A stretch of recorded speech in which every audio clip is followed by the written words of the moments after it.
Welcome to the Slop Farm. Enjoy the video. You start by powering everything down and laying out cables so you can see each connector.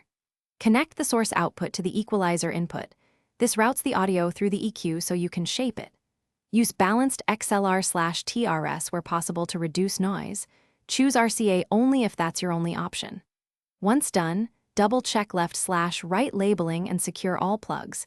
This prevents phase swaps and makes further steps predictable and faster. Now route the equalizer outputs to the amplifier or to active speaker inputs so the process signal reaches the transducer. Make sure left and right use identical cable types and similar lengths to avoid timing or level differences. Before powering on, set all EQ sliders or knobs to neutral flat, so you start from a reference point. This ensures your adjustments are deliberate. Then power the chain in the right order. Source, EQ, amplifier, speaker to avoid pops and protect speakers.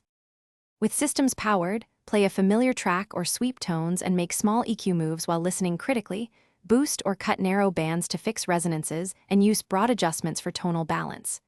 Make sure levels are reasonable. Too much boost clips the amplifier and damages speakers. If you hear hum or feedback, mute channels and isolate sources. Ground loops often cause hum. If there's no sound, check power, input/output routing, cable continuity, and that the amp and speaker input selectors are correct. Thanks for watching. Consider subscribing if we helped you today.